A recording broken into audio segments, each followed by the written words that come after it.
Assalamualaikum warahmatullahi wabarakatuh.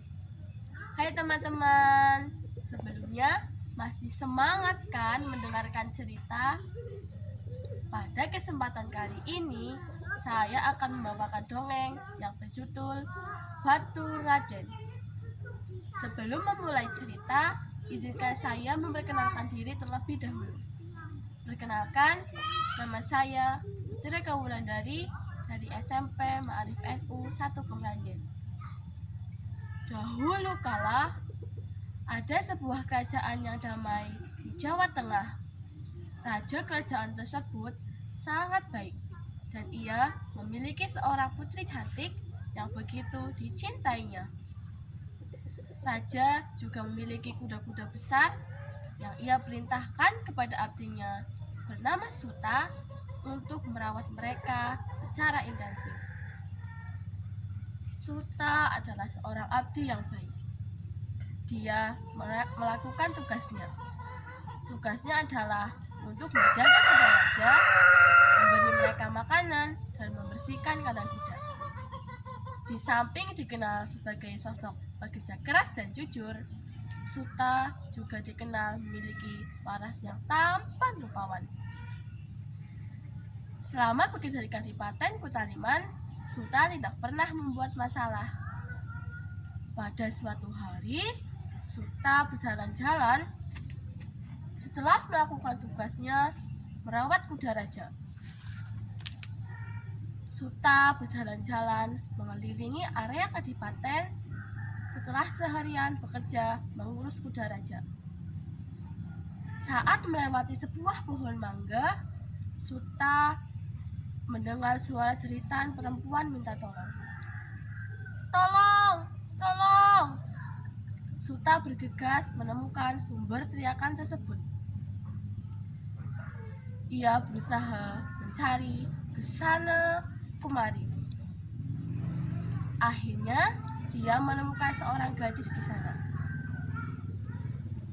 Ketika menengok ke pohon mangga, terkejutlah Suta melihat seekor ular raksasa telah berusaha memangsa sosok perempuan di balik pohon mahoni.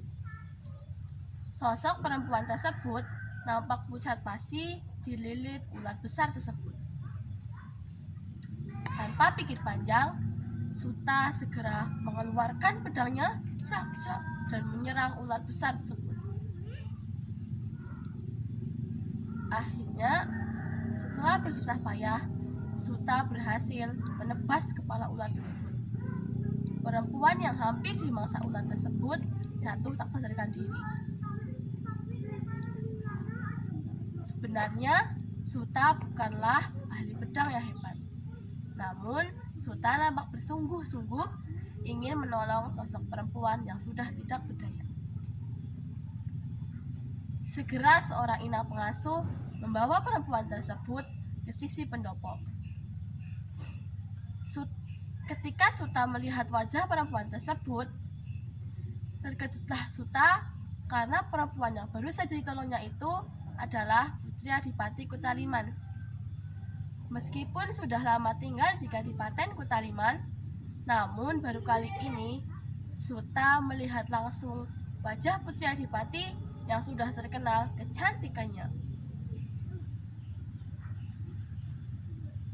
Setelah sadarkan diri, inang pengasuh memberitahu Putri Adipati Kutaliman bahwa ia telah ditolong oleh Suta, si pengurus kuda. Putri Adipati segera berterima kasih kepada Suta. Terima kasih Suta, kau telah menolongku, kata sang putri. Tidak perlu berterima kasih Tuan Putri, ini tugas saya sebagai abdi ayahmu untuk menolongmu, jawab Suta. Saat keduanya bertatapan itulah tumbuh rasa cinta di hati mereka. Sejak saat itu, keduanya menjadi akrab dan sering bertemu. Adipati Kutaliman mengetahui perihal pertemanan putrinya dengan Suta, si pengurus kuda. Namun, Adipati tidak mempermasalahkannya. Setelah sekian lama berteman dengan Putri Adipati, Suta sudah tidak sanggup lagi menahan rasa cintanya kepada sang putri. Ia lantas memberanikan diri meminang Putri Adipati pada ayahandanya. Terang saja, keberanian Suta melamar Putri Adipati membuat gerang Adipati Kutaliman. "Lancang kamu, Suta! Siapa kamu berani-beraninya melamar putriku? Betul-betul tidak tahu diri ya. Kurang ajar kamu. Saya memang memperbolehkan kamu berteman dengan putri, tapi bukan berarti saya mau menerima kamu menjadi menantu. Kita itu berbeda, Suta. Kamu itu pembantu rakyat jelata. Kamu tahu saya itu siapa? Adipatimu, Suta. Pengawal, tangkap Suta. Masukkan ke penjara karena telah menghina adipatinya." Karena merasa telah lancang berani meminang putrinya, Adipati Kutaliman memerintahkan para pengawal untuk memenjarakan Suta di penjara bawah tanah tanpa diberi makanan. Suta sangat mencintai Putri Adipati, begitu pula sebaliknya. Hukuman ayahandanya kepada Suta membuat Putri bersedih. Akhirnya, Putri Adipati memutuskan untuk mengeluarkan Suta dari penjara dan pergi dari kadipaten dan hidup bersama dengan pria yang ia cintai. Sebuah rencana dilaksanakan pada suatu malam. Putri Adipati menyuruh pembantu kepercayaannya untuk membebaskan Suta dari penjara. Sementara ia sendiri mengganti pakaiannya menggunakan pakaian rakyat jelata dan menunggu di salah satu sisi kadipaten.